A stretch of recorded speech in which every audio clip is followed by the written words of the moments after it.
With all of the unconstitutional laws, executive orders, and regulations coming out of Washington, D.C. lately, people often wonder what can be done. An out-of-control federal government is nothing new in America. At the end of the 18th century, two of our founding fathers wrote about keeping the federal government in check. Let's look at how these two men expected the states to rein in the federal government. Next on the Constitution Study. There's one thing you have to know wherever you make your stand. Came from a long through line of everyday Americans. Hello there, everyday Americans, and welcome to the Constitution Study. This is where we read and study the Constitution. We teach a rising generation to be free. I'm glad you could join me as we talk about reining in a federal government. Very important topic. I hope we take some time and pay attention to what we're talking about here. Now, if you want to find out more about what we're doing, if you want to support the work of the Constitution Study, by all means, head to constitutionstudy.com. You can find the associated articles, other videos, podcasts, radio program, newsletter. You can even donate to the cause. It's all there on constitutionstudy.com. I'll talk a little more about that later at the end of the program, but for now, let's answer the question of how states can rein in the federal government. People who study the Constitution of the United States readily see that the government in Washington, D.C. is out of control. The 10th Amendment clearly states the powers not delegated to the United States by the Constitution, nor prohibited by it to the states, are reserved to the states respectively, or to the people. It is unfortunate that all three branches of the government of the United States routinely and frequently violate this amendment without any repercussions. Congress passes laws that exercise powers not delegated to the United States. They create executive agencies to exercise other illegal powers. The President issues executive orders that violate the rights protected by the Constitution, making the 10th Amendment among the most frequently abused clauses in the Constitution. Even the Supreme Court has assumed the power to place their opinions above the supreme law of the land. While researching my book, I found a government website, A to Z Index of U.S. government departments and agencies. While reviewing that list of departments and agencies, I found two very disturbing facts. First, of the over 500 agencies listed, I could not find a power delegated to the United States to justify the existence of 90% of them. Second, the federal government listed all of the 50 states as departments or agencies of the United States. Not only does the federal government claim the power to do what is not authorized by the Constitution, but those in the government appear to believe that the states are vassals of Washington, D.C. Now, this dereliction of duty is nothing new. In July 1798, Congress passed the Alien and Sedition Acts. In the Alien Act, Congress claimed the power to apprehend and detain as an alien enemy any adult man who was a native or citizen of a country the United States was at war with. The Sedition Act claimed that anyone who opposed any measure of the government of the United States or attempted to impede the operation of any law of the United States could be imprisoned and or fined. Furthermore, the Act claimed that anyone who wrote, printed, or published false, scandalous, or malicious writings against the United States, defamed or brought contempt or disrepute against the Congress or the President could be fined or imprisoned as well. The fact that both of these laws of the United States violated multiple clauses of the supreme law of the land apparently didn't bother the Congress a bit. Does this sound familiar? Has not Congress authorized the permanent detention of aliens merely accused of supporting terrorism? While not calling for imprisonment, the Biden administration did call for social media companies to deplatform anyone who posts what they consider misinformation.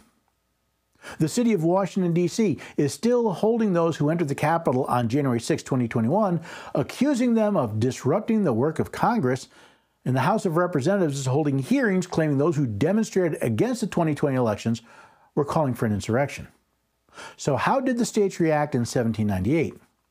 Well, let's look at what two of our founding fathers did to deal with this conflict.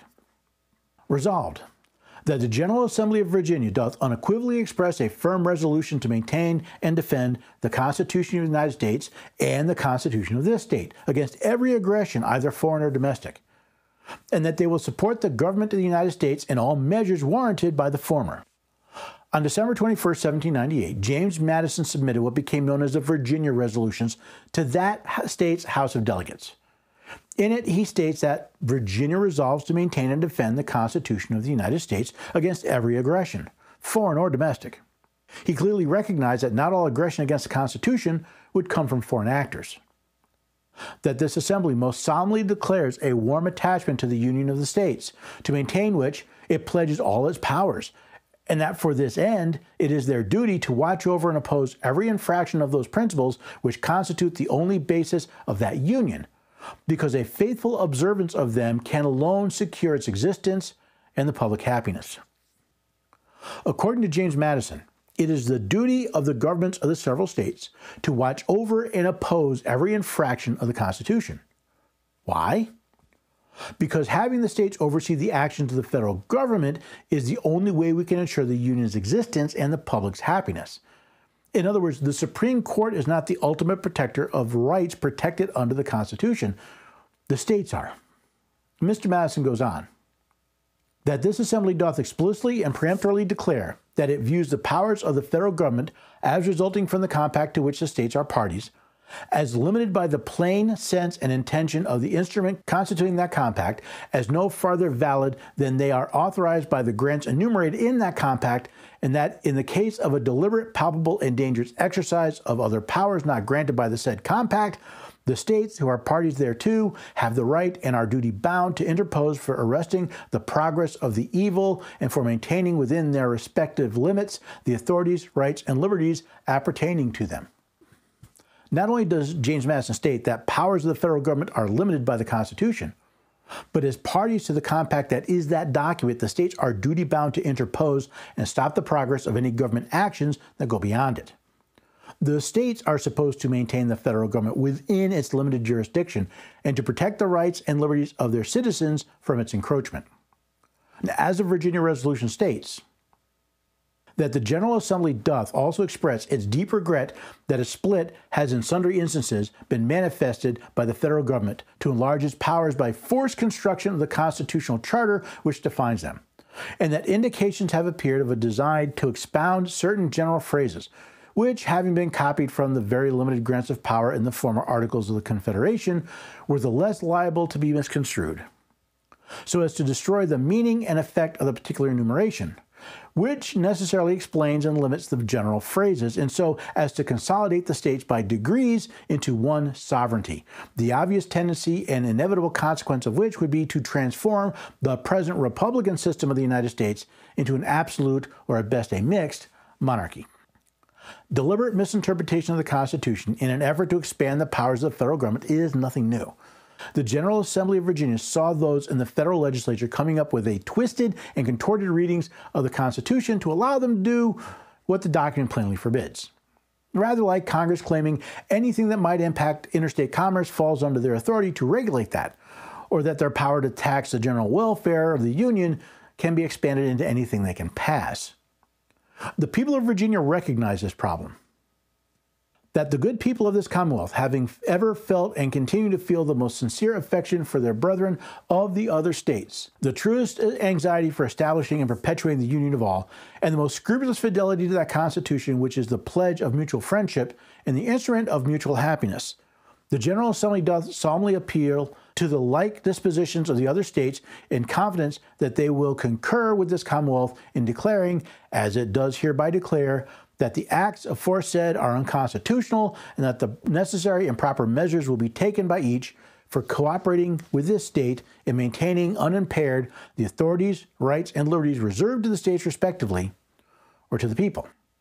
Notice that while the Commonwealth of Virginia declared that these acts were unconstitutional, they did not attempt to nullify them on their own. The House of Delegates asked other states to cooperate with them in defending the rights and authorities of both their states and their people. Now, while there appears to be some debate over how much or if Thomas Jefferson authored the Kentucky Resolution, what was approved on December 3rd, 1799 does help us understand the proper role of the states to restrain the actions of the federal government. The representatives of the good people of this Commonwealth in General Assembly convene, having maturely considered the answers of the sundry states and the Union to their resolutions passed at the last session respecting certain unconstitutional laws of Congress, commonly called the Alien Sedition Laws, would be faithless indeed to themselves and to those they represent, were they silently to acquiesce in principles and doctrines attempted to be maintained in all those answers that of Virginia only accepted. To again enter the field of argument and attempt more fully or forcibly to expose the unconstitutionality of those obnoxious laws would, it is apprehended, to be as unnecessary as unavailing. Least, however, the silence of this Commonwealth should be construed into acquiescence in the doctrines and principles advanced and attempted to be maintained by the said answers, or those of our fellow citizens throughout the Union, who so widely differ from us on those important subjects, should be deluded by the expectation that we should be deterred from what we conceive our duty, or shrink from the principles contained in those resolutions. While the resolution does not give specifics, it does appear that several of the states, in response to Virginia's resolutions, were not prepared to support Madison's position. This, however, did not deter Kentucky from entering into the fray. Resolved, that this Commonwealth considers the federal union upon the terms and the purposes specified in the late compact as conducive to the liberty and happiness of the several states, that it does now unequivocally declare its attachment to the union and to that compact agreeable to its obvious and real intentions, and will be among the last to seek its dissolution, that if those who administer the general government be permitted to transgress the limits fixed by that compact, by a total disregard to the special delegation of power therein contained, annihilation of the state governments and the erection upon their ruin of a general consolidated government will be the inevitable consequence. Again, we see a state committed to the Constitution and the union of states. We also see that Kentucky believes that those in Washington, D.C. go too far. If those in the federal government were allowed to exercise powers beyond the limits described in the Constitution, the governments of the states would become meaningless and effectively destroyed. Furthermore, the erection of a consolidated government would be inevitable. The power this government would wield would allow it to run roughshod not only over the states, but the people as well. The Kentucky resolution went on, that the principle and construction contended for by sundry of the state legislatures, that the general government is the exclusive judge of the extent of the powers delegated to it, stop nothing short of despotism, since the discretion of those who administer the general government and not the Constitution would be the measure of their powers. Jefferson calls out the other states for their unwillingness to challenge the federal government. The idea that the federal government was the judge of the limits of its power is nothing short of despotism. If Congress, the president, and the federal courts get to decide what their powers are, there's nothing to stop them from doing whatever they want. That's pretty much the state the Union is in today, isn't it? That the several states who form that instrument, being sovereign and independent, have the unquestionable right to judge of its infractions, and that a nullification of those sovereignties of all unauthorized acts done under color of that instrument is the rightful remedy. This is a fundamental point in America, or at least it should be, that the states are sovereign and independent. The states created the federal government, not the other way around. And the states are the unquestionable and rightful judge of any infraction of the Constitution. Of course, here's where we find that word that so many of our country are afraid of: nullification. As parties to the compact that is the Constitution, it is not only the unquestionable power of the states to judge the unauthorized acts of the federal government, but to nullify them as well. Here we see the true and rightful remedy of an out-of-control federal government: state governments willing to uphold the Constitution of the United States. That this Commonwealth does, upon the most deliberate reconsideration, declare that the said alien and sedition laws are, in their opinion, palpable violations of the said Constitution, and however cheerful it may be disposed to surrender its opinion to a majority of its sister states in matters of ordinary or doubtful policy, yet in momentous regulations like the present, which so vitally wound the best rights of the citizens, it would consider a silent acquiescence as highly criminal, that although this Commonwealth, as a party to the federal compact, will bow to the laws of the Union, yet it does at the same time declare that it will not now nor ever hereafter cease to oppose in a constitutional manner every attempt from what quarter soever offered to violate that compact. Kentucky declares that the Alien Sedition Acts are unconstitutional.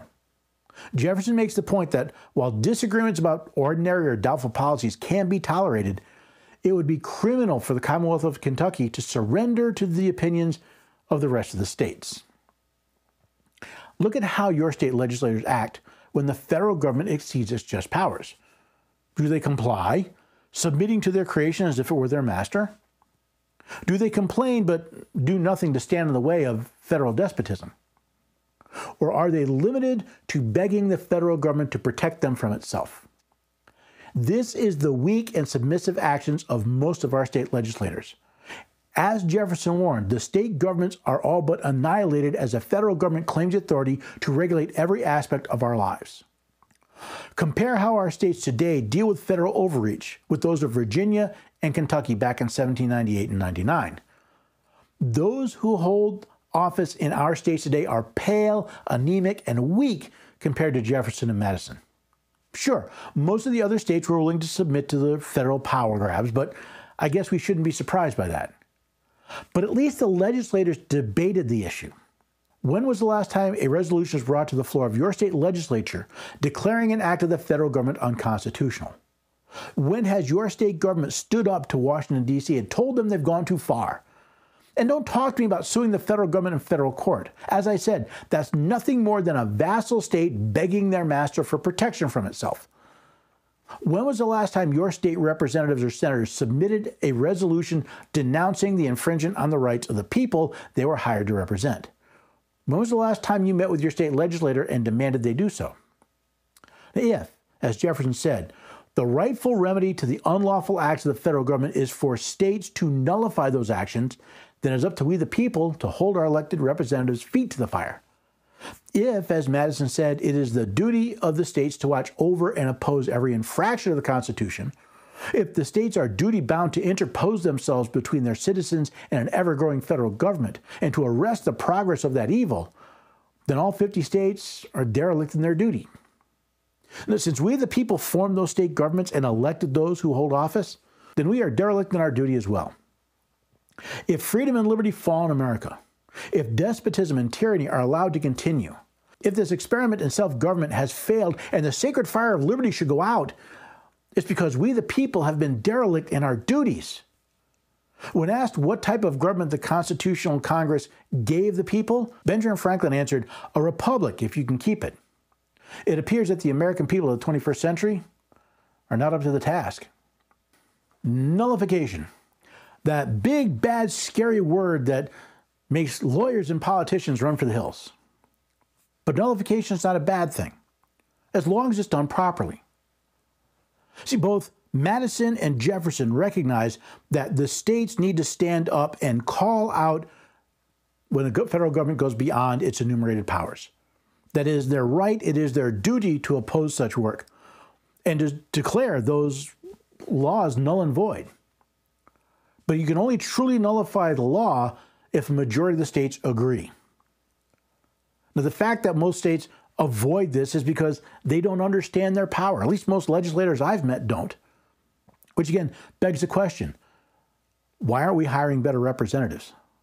And why aren't we educating the men and women that represent us for them to understand the awesome power available to them and encourage them to use it? I'm just as guilty of this as everyone else. I haven't spent nearly enough time communicating with my state representative and my state senator to call for these petitions, these resolutions declaring unconstitutional certain acts of the federal government. It's something I've got to work on. Will you join me in that? Because if I can get Tennessee to start standing up against federal overreach and you can get your state to do the same, we can start making a difference in the federal government. But that's not going to happen unless we educate ourselves and educate our neighbors.